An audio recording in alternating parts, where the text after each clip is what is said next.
विशिष्ट शिक्षक के लिए जो सक्षमता परीक्षा के आयोजन की बात थी, उसको माननीय न्यायालय ने कहा कि आप इसको बाध्यकारी प्रोविजन के रूप में नहीं बना सकते हैं। नमस्कार, आप देख रहे हैं अब तक बिहार न्यूज। बिहार के शिक्षकों के लिए एक बहुत बड़ी खबर। कोर्ट में सक्षमता परीक्षा को लेकर चल रहे मामले की आज सुनवाई हुई। कोर्ट ने यह स्पष्ट कर दिया कि सक्षमता परीक्षा को बाध्यकारी नहीं बनाया जा सकता है। जिन्होंने परीक्षा नहीं दिया है वह यथावत बने रहेंगे। सुनिए परिवर्तनकारी प्रारंभिक शिक्षक संघ के प्रदेश अध्यक्ष बंशीधर ब्रजवासी जी से कोर्ट में क्या हुआ और सुनवाई कहां तक पहुंचा है।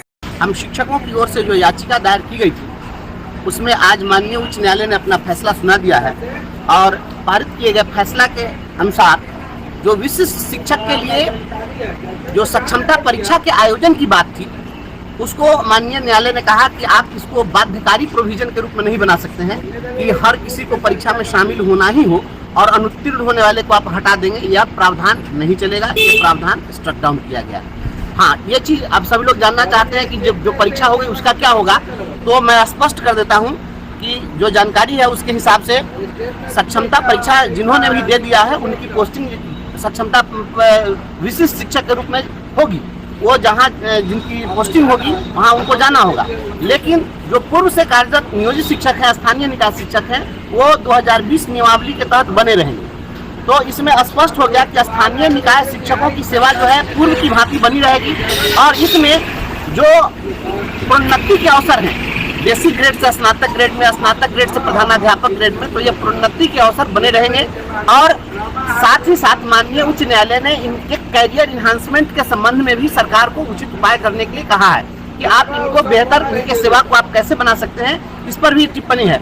और जो प्रमोशन हम लोग का लंबित है तो प्रोन्नति देने की ही बातें हुई है।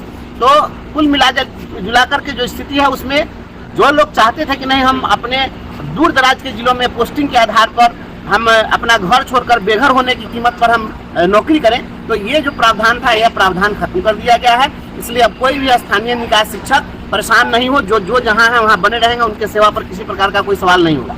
जिन्होंने सक्षमता परीक्षा दी है उनकी पोस्टिंग जहाँ सरकार चाहेगी, जहाँ करेगी, वो वहाँ जाएंगे। और हाँ, यह भी तय है कि हमारा जो बेसिक ग्रेड से स्नातक ग्रेड में और स्नातक ग्रेड से प्रधानाध्यापक ग्रेड में जो प्रमोशन का जो हमारा प्रोविजन है, तो हम हेडमास्टर तक बनेंगे, तो यह हमारा बना रहेगा। इसलिए ये चीज़ सुविधा हमको मिलेगी। साथ ही साथ जो सरकार को सलाह दी गई है, उस सलाह के तहत फिर हमारे कैरियर इन्हांसमेंट के संबंध में, जैसे राज्यकर्मी बनाने के संबंध में, इन चीज़ों पर भी कुछ न कुछ टिप्पणी है। जो फैसला पूरा विस्तृत आएगा, जो शाम में जब आ जाएगा, अपलोड हो जाएगा, तो उससे पता चल पाएगा।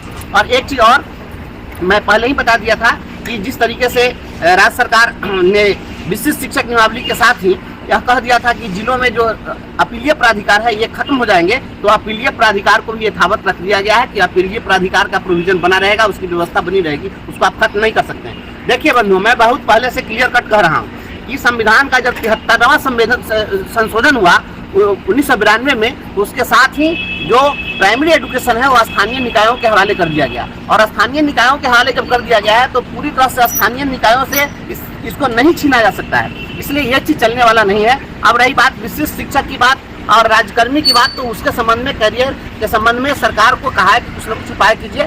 हालांकि अगर कुछ नहीं भी होता है तो हमारा प्रमोशनल का जो प्रमोशनल एवेन्यू है वो हमारा बना रहेगा और हमें स्नातक ग्रेड में, प्रधानाध्यापक ग्रेड में प्रोन्नति देनी पड़ेगी। तो इतना कुछ हुआ है और विशेष जो फैसला आएगा शाम में तो अपलोड होगा, जजमेंट पढ़ने के बाद ही पूरा विस्तृत और हम बता पाएंगे।